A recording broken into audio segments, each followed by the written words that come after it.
Richard Blaney, the president of Fitchburg. Sure. It gives me great pleasure to introduce Carol Kinney and husband Bill here, both members of the Fitchburg Historical Society. And for those of you who don't know, Carol and her son, Tom, have written a tremendous book on Irish settlers in Fitchburg. Really is a great book. I think you'd be very interested in purchasing one if you could. There's copies over. Yeah, copies right over there on the table there.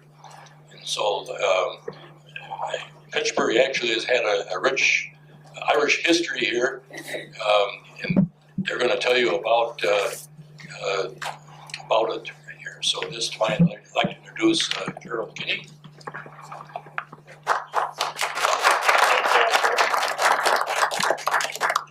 This is my husband, Bill. Say hi. Happy St. Patrick's Day. Good morning, happy St. Patrick's Day. I'll try to keep the microphone close because it sounds like you have to keep it close. And I'm not so sure I can talk that loud. But anyway, happy to be here this morning. And as Richard said, quite a bit of what we're going to be talking about is taken right from here. Maybe the exact words because I helped him research. Actually, Tom wrote it. And research, but I did a lot of the research. So if the words sound like they come right out of here, they did, because that's the way we said it. And Bill also, even though his name was not in the book, he did a lot too on the research end of it. And just to tell you ahead of time, we brought a few things. I mean, there's this crest there. This is not a Kinney crest, but it is an old Irish crest that was given to us, and we think it's quite an interesting one. It shows St. Patrick's chasing the snakes out of Ireland. And then the other poster shows the 3 settlement areas that we'll be talking about, and then another one showing the old log cabins. And I brought along a quilt just for those who are interested in quilting, because it was started way back when, and if not by the first generation, probably by the second. And it was finished by Bill's mom a few years ago, who was 90 years ago. She passed away, 90 years old. She passed away now, but it's a very old quilt, and I just thought you might be interested in seeing it. So with that, we'll kind of go on. Bill is, we still live on the farm, the Kinney farm, which was started back in 1844 when they arrived. And we still live there. In fact, we always say we live between where the 2 log cabins were. Because there's a log cabin was on one side where one brother was, and a log cabin on the other side of the house where we are now. And I'll tell you a little bit more about that later. But We built our house in the hog pasture. yeah, Bill likes to say we built our house in the hog pasture.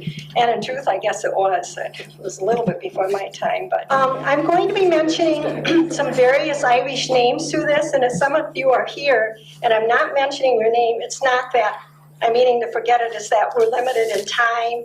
And most of the Irish names that Tom could come up with from censuses and all the rest, he used primary sources here, are mentioned in the book, but don't feel slighted in any way if some relative of yours is not mentioned. It's just that, we're limited in time. Oh, she's dark, yeah.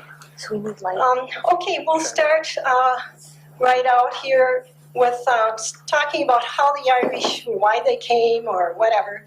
But the Irish of Fitchburg, Wisconsin were one of the largest ethnic settlements in southern Dane County. The majority of Irish who settled in the 36 square miles of Fitchburg arrived between 1840 and 1860, and that's why the book was built around 1840 to 1860.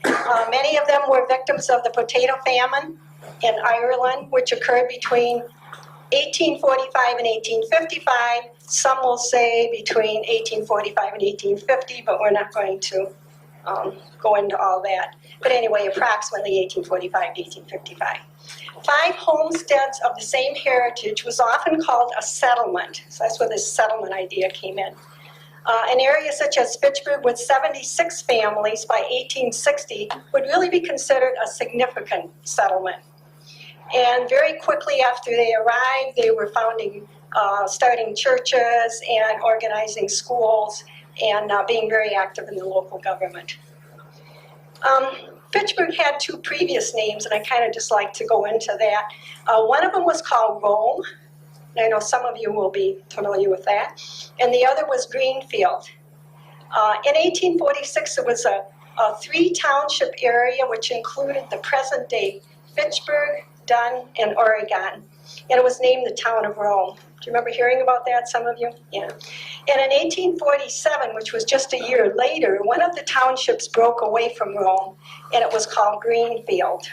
So here we have Fitchburg previously being Rome, Greenfield.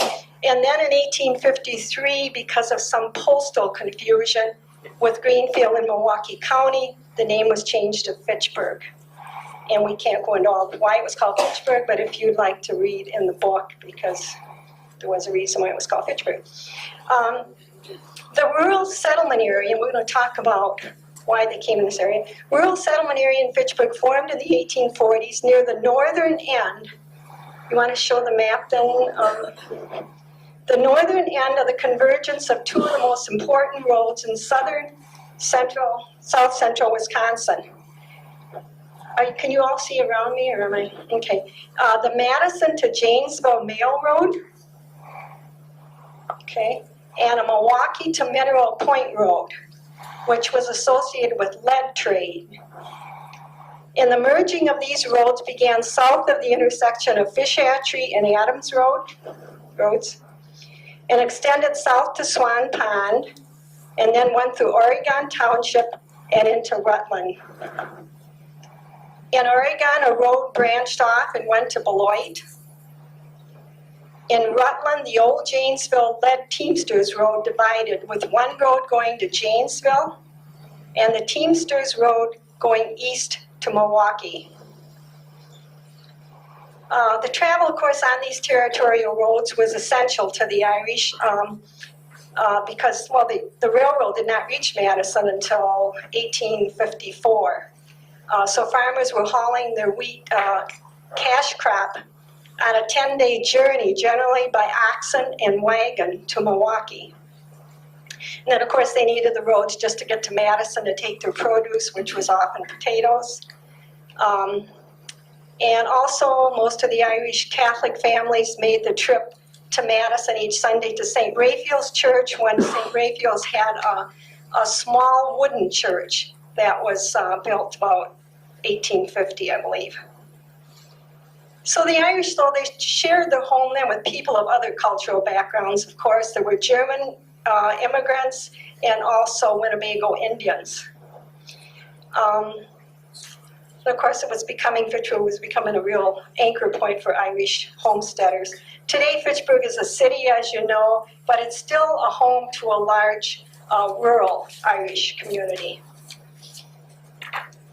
To start kind of quickly from the beginning, it was in the fall of 1842 when the brothers George and Dr. William Fox came by a buggy, through a horse and buggy, through the oak woods along an Indian trail that ran from Janesville to Madison. They were shown land, it looked good to them, and so they went to Milwaukee and purchased tracts from the government. And they have the land deeds there, which we couldn't bring all that stuff, but I have seen them. And then they returned, as I said, and started living there in 1843. And that was the beginning of the development of the Irish agricultural settlement of Fitchburg. And of course, the Irish were one of many ethnic groups that moved to Wisconsin frontier during those years because they were purchasing land from the federal government. Generally, the Irish tend to come through Canada or U.S. seaports. A large number of them had jobs, got jobs in in Boston and in New York, East Coast. They worked as laborers and factory workers. It's kind of interesting to note that in 1840, there were only 314 residents in the county. Doesn't sound like very many, does it?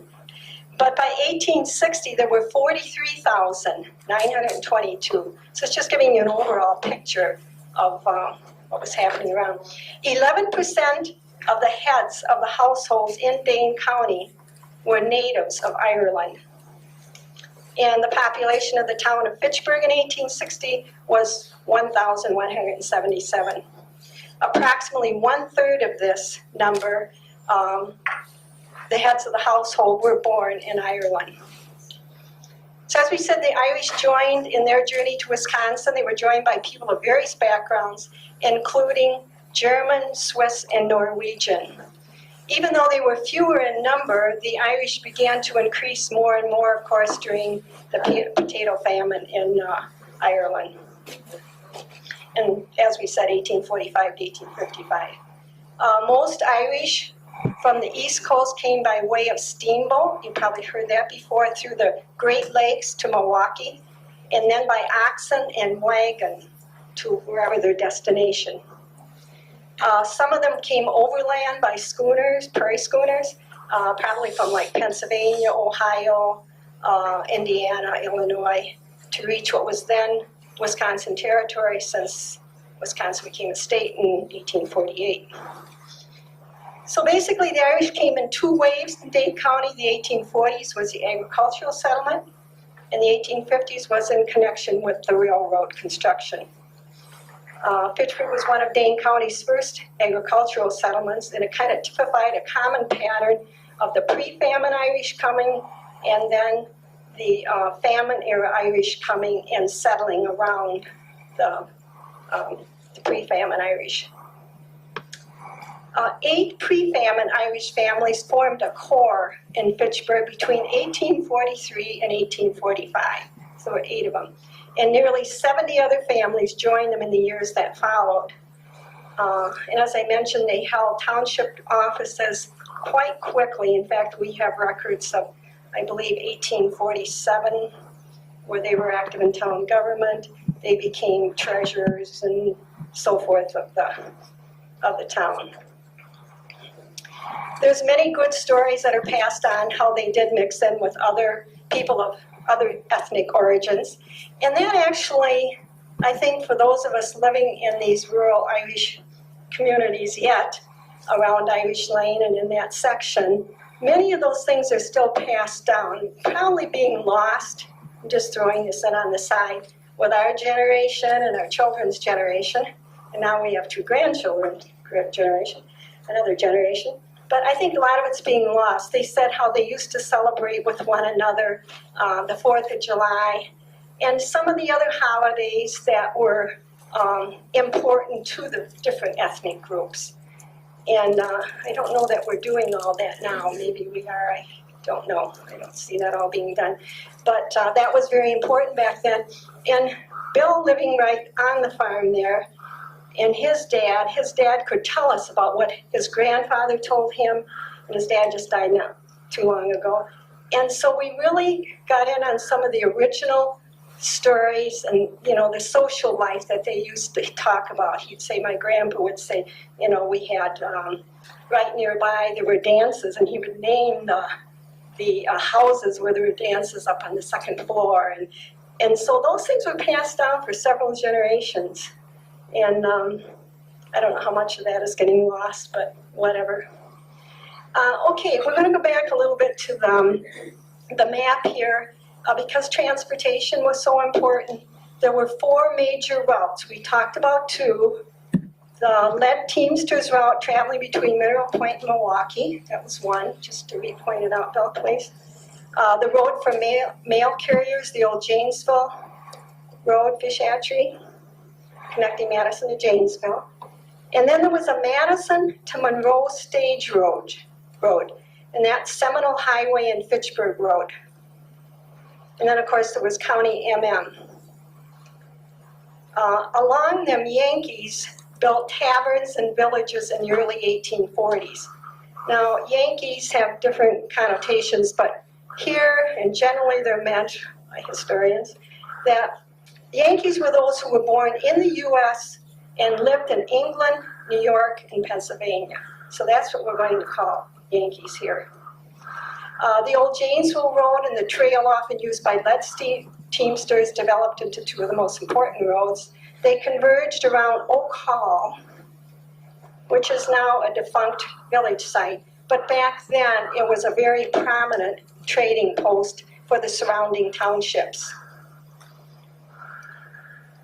The route commonly used by lead teamsters was actually a series of roads that connected Mineral Point to Milwaukee and included one of the first roads to cross Fitchburg. The lead teamsters route was also used by the farmers to take their wheat cash crop to Milwaukee. Today, farmers in and around Fitchburg are quick to point out that point out these road beds and identify them as the old lead trail. When we went out and were doing the book, we kind of tried to walk one of them and try to make out which ones were the old lead trails. And actually, it was interesting how the farmers would say, oh yeah, that's where the old lead trail was. So they still remember today where these were. You had a comment, Bill, you were going to make about the wagons cross country? Well, you better come over and use this. The reason that they came cross country was that in 1839, the Mississippi River was low because of a drought. So they had to form a road to get the lead from Mineral Point to the Great Lakes, rather than going down the Mississippi and around. So that's the reason for the extensive work on building the roads. And of course, they had to build the roads around the wetlands.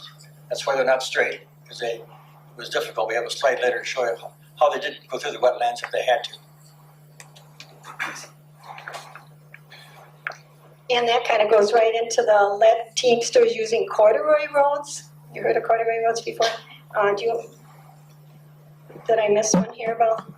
Okay, well, That column is wheat to Madison. You can't see it very well, but the eye in this bull and a close-up picture is priceless.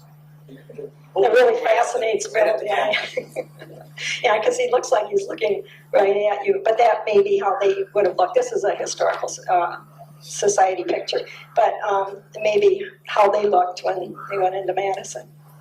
It is a very interesting picture. And then the corduroy roads, okay. That's a picture of the corduroy road. Again, it's a historical society picture. But they said that is what they used. I guess a lot of the Teamsters weren't real anxious to use that because it took time to build these roads. And they had to cut the trees down and use the logs and form like a corduroy type thing. But that way they could get over the wetlands. We have another, want to go to the next slide? This is one of the old lead trails that we looked at. Of course, it's not the same routes, but we ran along there. It's on the intersection, from the intersection of Lincoln and Glenway roads in the township of Oregon. In the background are the Fitchburg Highlands that were used by lead teamsters to avoid the region's wetlands. It was kind of fun actually searching these out if you're interested in that kind of thing, just to go when you're driving on a Sunday to go and look where these are. Because who knows how long they'll stay there with land development, all that good stuff. Bill, you had a comment about horses too that you were going to say? Well, yeah. These lead wagons obviously were very heavy. They were pulled by oxen, usually 4 oxen. When they came to these large hills, they couldn't make it with the oxen. So they had horses at little stables at the foot of the hills with a pair of horses in it. And the driver of the oxen would get off and hook the horses on ahead of the oxen teams and pull the wagon up the hill and then bring the horses back down and feed them their hay and be sure they had water, and then he would walk on back up to the top of the hill with where his oxen were and go on about his business. But that was pretty common in the hilly part of the trip.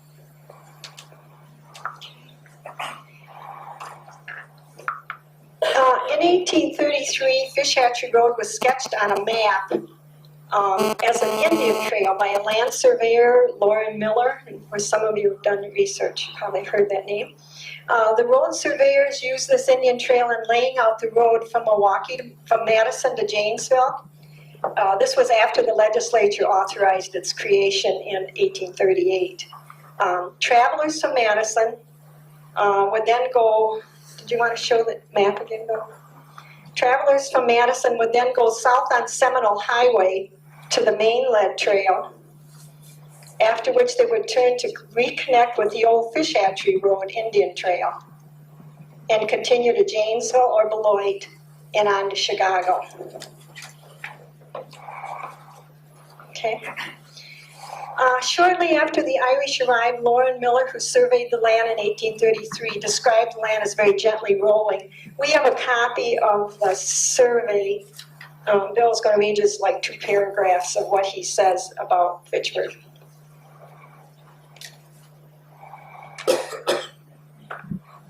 It's a little difficult to Yeah, it's a little hard to read, but Lauren Miller said, "This is a good town. The land, mostly gently rolling, with good soil, is not well watered, otherwise holds out many inducements to farmers. It has some springs and streams on the east side on this township. No, on this township we saw many deer and prairie wolves." This was his description of the town of Fitchburg in what, 1837? 33. Yeah, in 1833. It's just kind of neat. When you're researching your areas, just to kind of look at, some of the land surveys. It's kind of neat to see that. Let's see where I left off.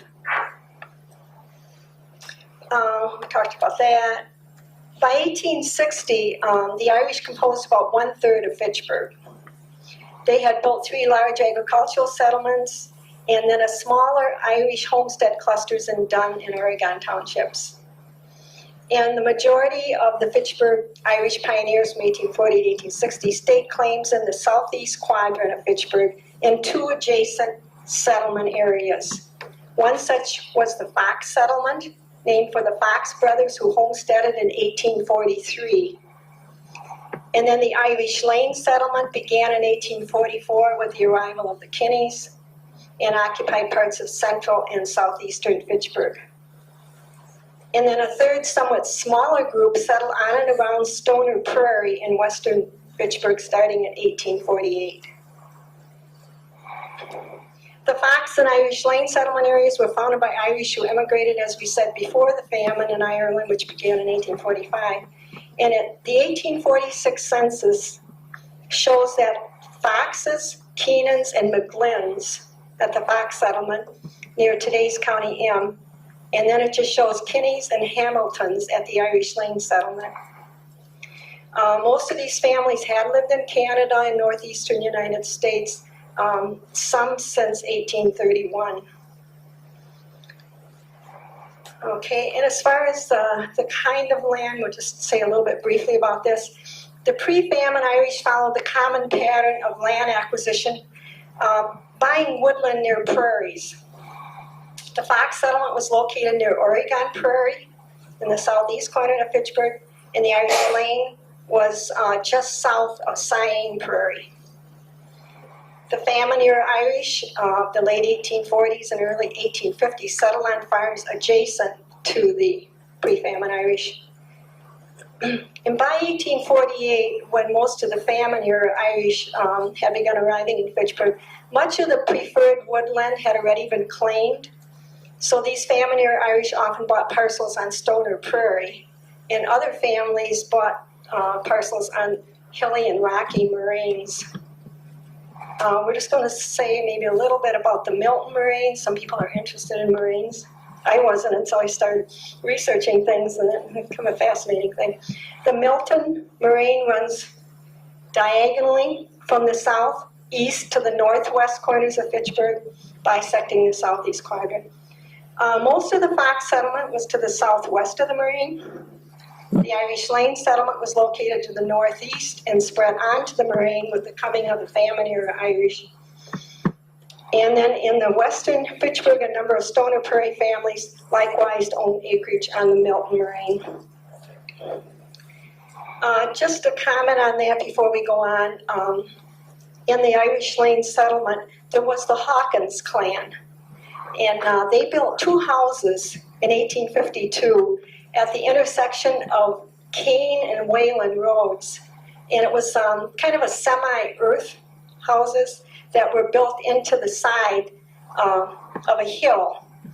And it was to block, or into the side of the hill of the Milton Moraine, to block the northerly winds.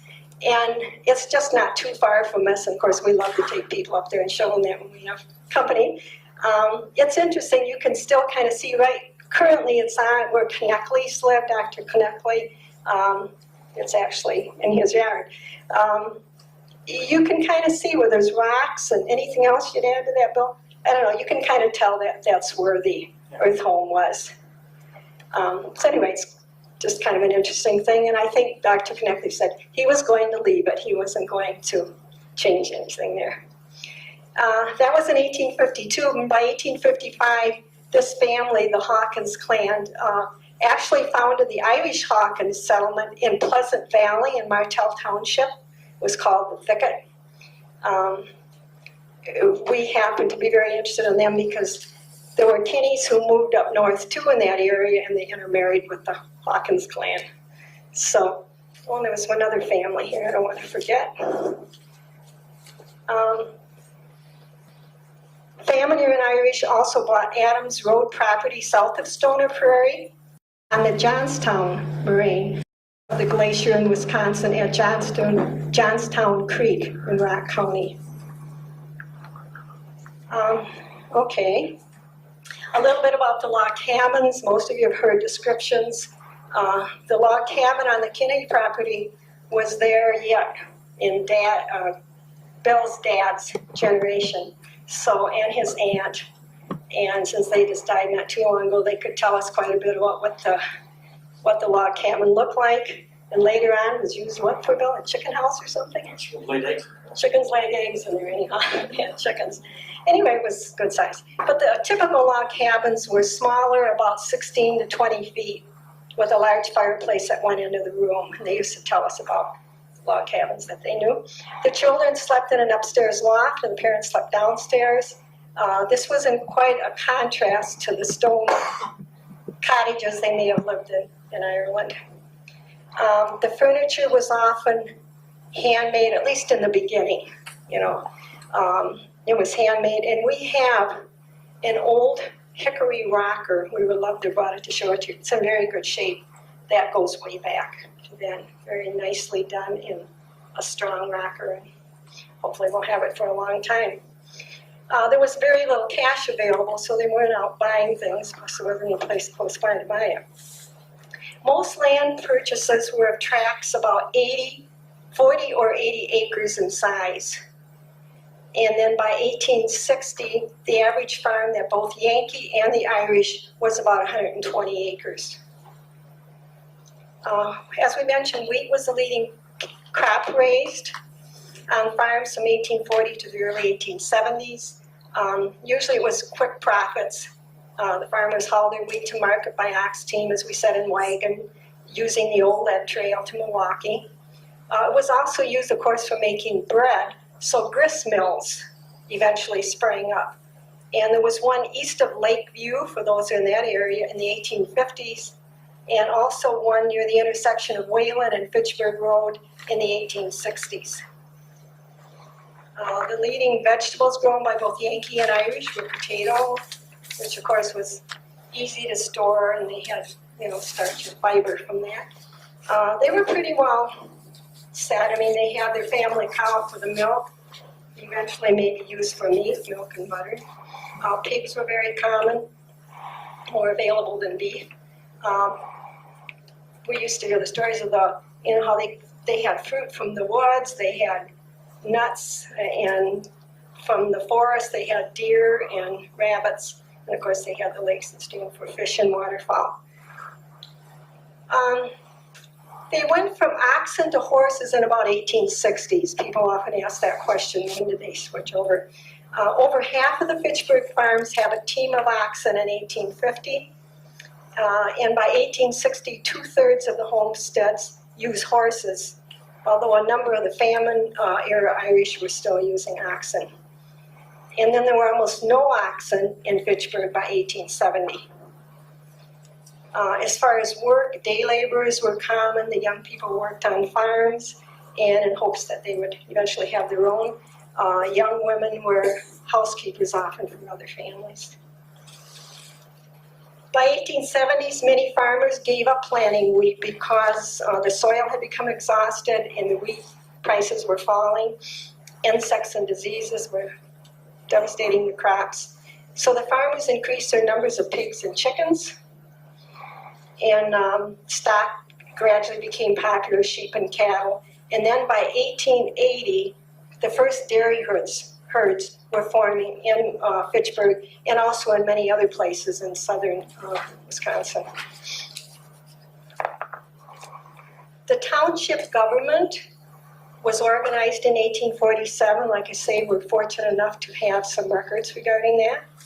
And school construction was a top priority. There were 12 districts that eventually developed in Fitchburg. And that was without regard to ethnic origin. It was a mixture. Although they did take note that in 1848, Lakeview School was about half Irish.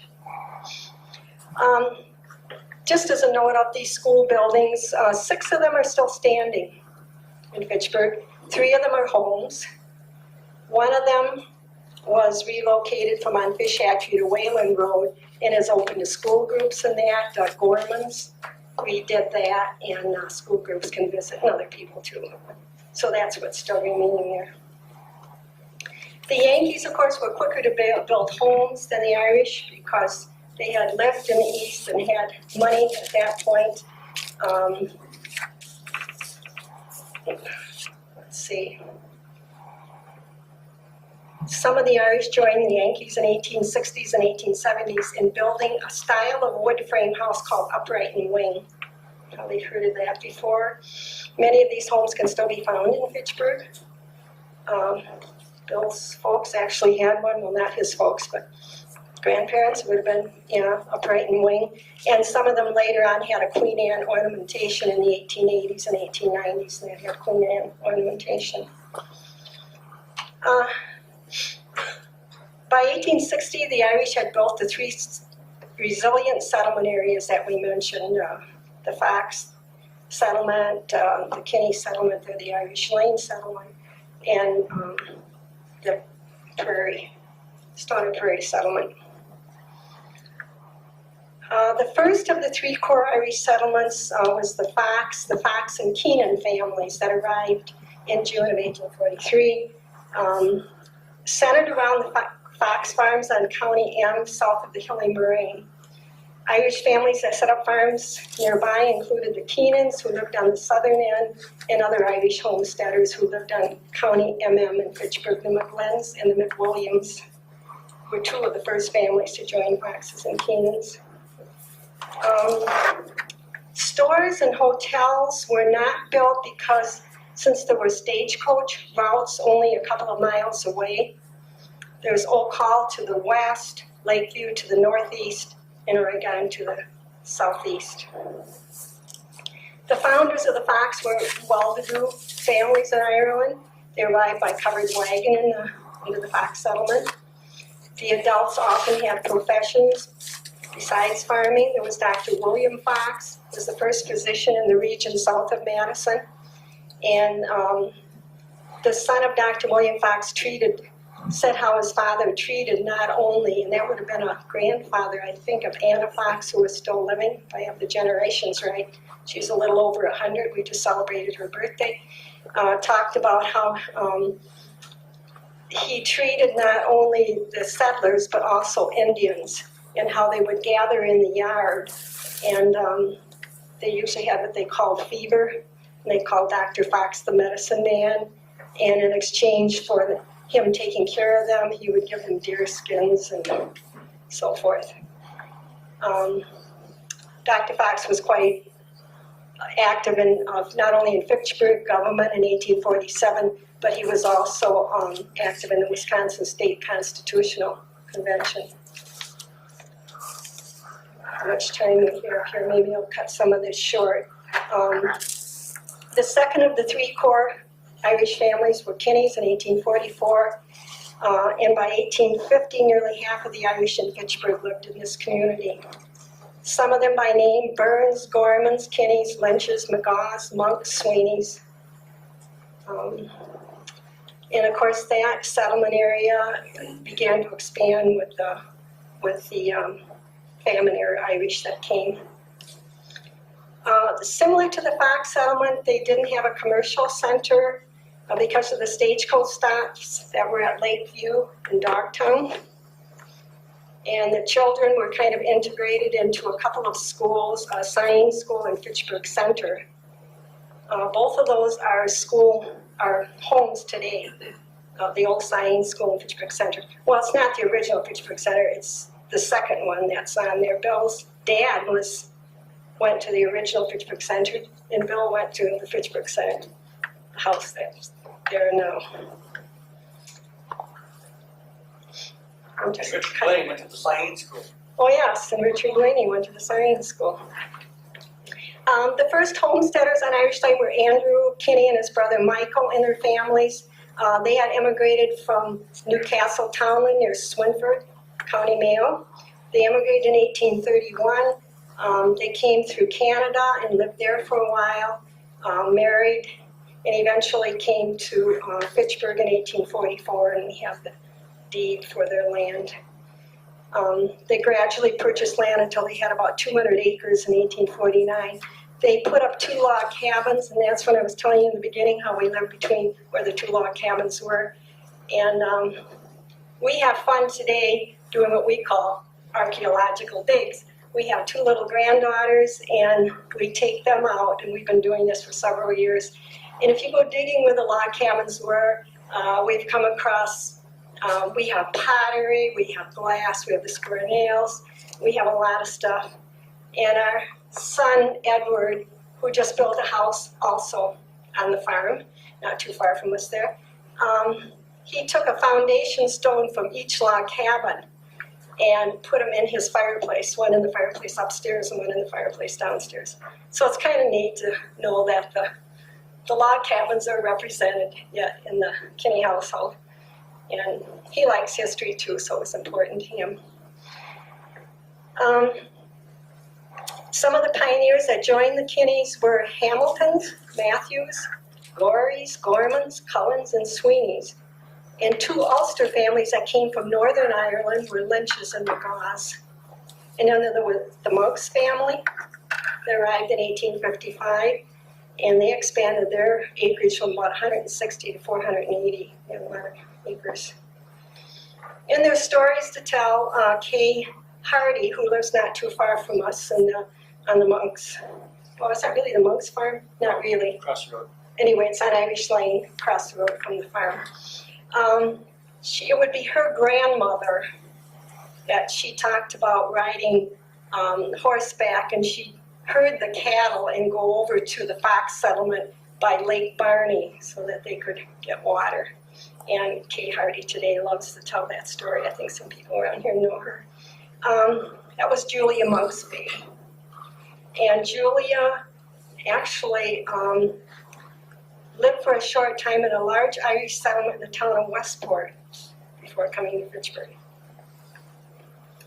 A number of people in the Irish Lane settlement raised money by selling farm produce, as we mentioned, in Madison.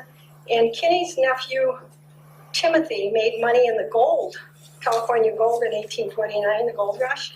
And he bought a farm on Irish Lane, and then later a hotel in Madison on Main Street in Bedford, in Madison's Irish 4th Ward. And he was the first alderman there. He married Mary O'Malley from the town of Westport. He's married into that family. Just for socialization, we mentioned the quilting bees, and they also talked about the evening dances. And again, that was passed down through the generation in these rural settlements. Making the typical social calls on Sunday and so forth. In the Stoner Prairie settlement area, just to get into that briefly, began in 1848, and some of the original families were the Berries, Burns, Grady's, Lacey's, the Cullens, however it's pronounced, Sweeneys, and Whalens. They had good fertile land to work and few stones, especially compared to the Marines. And that grew along Seminole Highway, West Lacey Road, and Muchler. An early Irish family on Stoner Prairie near Muchler Road was Moses Lacey family. And we have Winnie here. Winnie Lacey would be your husband's, his great-grandfather, okay, which started a farm on the school section in about 1851. He emigrated from Ireland in 1849, and he married Maria Nolan in 1851, in the third wedding to be recorded at St. Raphael's Church in Madison. It's kind of a nice thing to note. And one of the members of the Lacey family lives in the house today, don't they? Yeah. Do you have? I guess you'll be showing. What Lacey Road? What's the road? Do you have a picture of the Lacey house, Bill, or do you?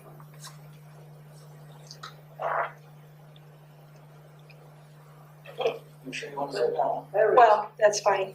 Yeah, someone's living in that house. Go ahead, Winnie. That's it. That's it, yeah. But that also replaced the log cabin that was at a different site.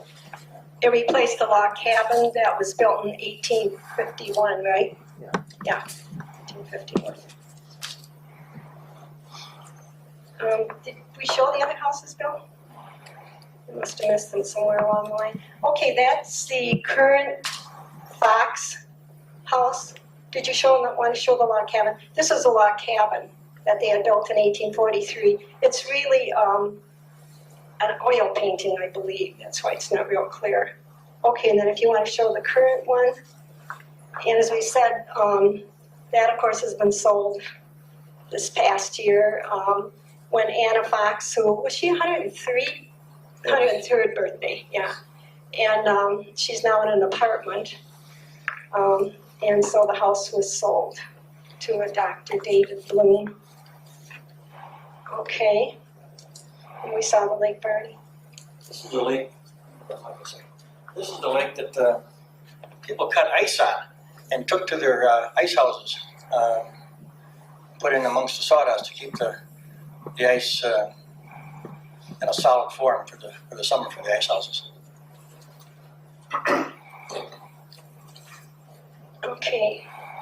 What is the next one that you have there? Okay, that was the Kinney Log Cabin in 1844, where eventually they had chickens in it, I guess, in the 1900s, early 1900s. And that's Bill's great-grandmother. Nicholas Lynch. That's the current house today, and we live just a little ways west of that. That's the Lacey home. Okay, McKenna Barn. I must have skipped over something here because I don't really. Anyway, you might take a note of the gambrel roof on that barn. What did you say? It just gives more room, Bill? I don't know much about barns. More room to store hay? Okay. This up for a whole hay. Okay. Want to go to the next slide? Here, I'll show you. Yeah. You should say that that barn is still standing. Oh, yeah. Oh, yes, the barn is still standing. Thank you. Yeah, I think I skipped a page here or something. That's okay. We'll talk a little bit about worship. 9 out of 10 of the Irish in Fitchburg profess the Roman Catholic faith. Families brought in mission priests from Madison and other places to celebrate Mass in the log cabins until the churches were built. First, the wood frame St. Raphael's Church that we mentioned, and later they would build their own St. Mary's Church on Highway M. The Irish Protestants of Fitchburg were a small but active minority who constructed a meeting house that was largely attended by Yankee homesteaders as well as Irish. And from 1840 to 1860, so these two congregations of Fitchburg helped to define much of the social, economic, and political fabric of the township. In 1844, Catherine and George and Catherine Fox and Andrew and Mary Jane Kinney started having masses in their log cabins. The Reverend Kundig and Bishop Henney of Milwaukee, Diocese of Milwaukee, were known to celebrate masses there. And there were 2 other priests who said mass, and they were Norbertine fathers, Reverend Gertner and Reverend Inama from Roxbury. They were actually saying, missionary priests were saying masses in the territorial capital in Madison as early as 1842. And then in 1850, the small St. Raphael Wood Church was built, which is kind of interesting since all the controversy about building the new cathedral. Most of the baptisms, marriages, and funerals of the Fitchburg Catholics were performed there at St. Raphael's, the wood church, until the township residents completed their own church in 1857. St. Raphael's, of course, had more than just Fitchburg coming in. They had people from Westport, too. So there ended up that there was some socialization because there were marriages going on also between Fitchburg and Westport.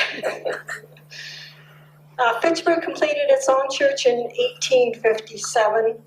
And in 1856, Barney and Ann McGlynn gave 2 acres of land in County M for a place to build a Catholic church. It has its own parsonage and graveyard. Can that be seen on there? Yeah, I guess it can.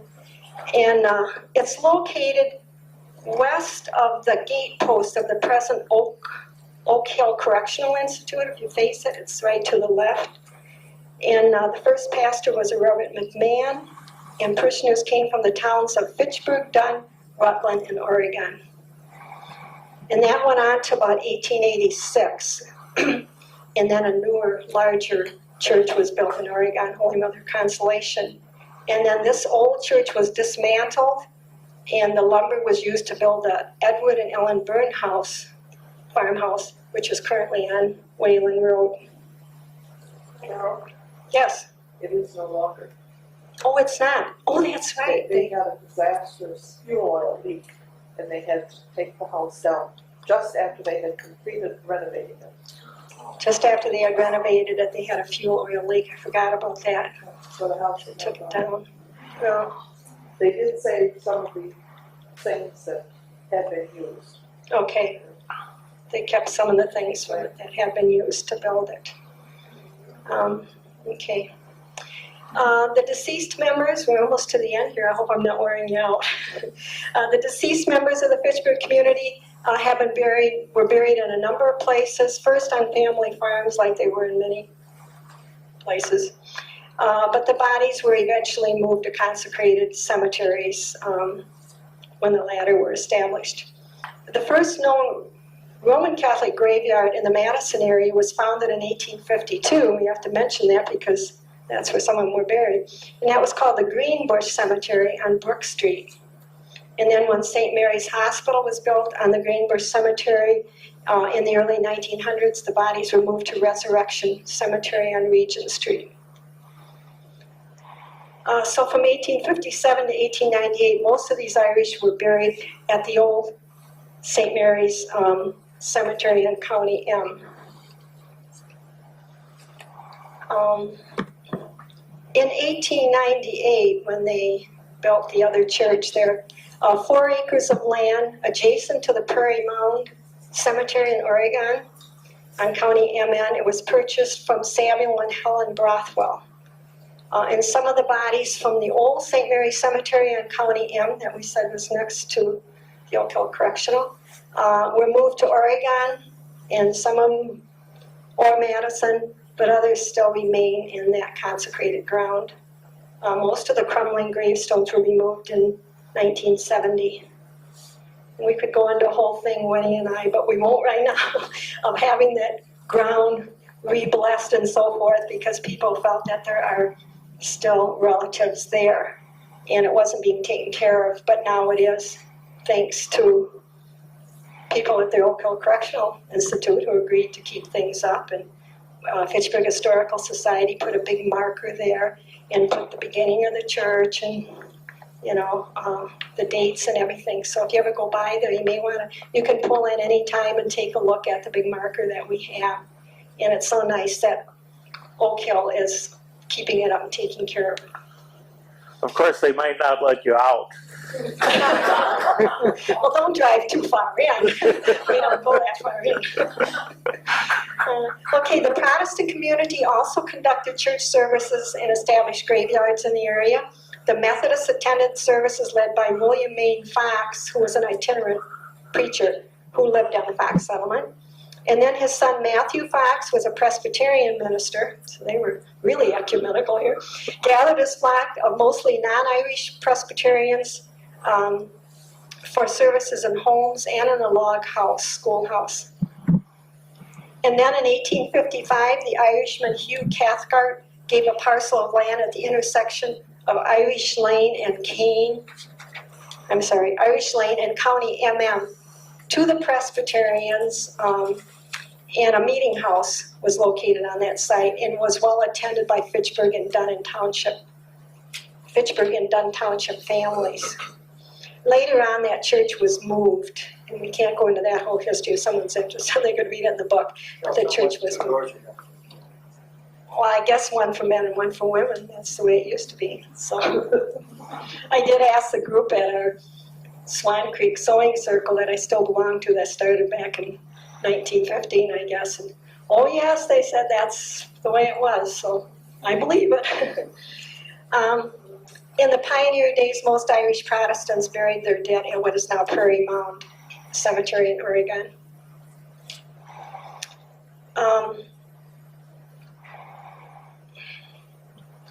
One of probably the strongest bonds of the Irish Americans of Fitchburg enjoy today is that many of them have neighbors of the same heritage. Believe it or not, we really do. And pre-famine and famine-era settlers engaged in a lot of years of hard work as homesteaders, and as a result, we feel Fitchburg became a very vigorous southern Wisconsin Irish community. Thank you.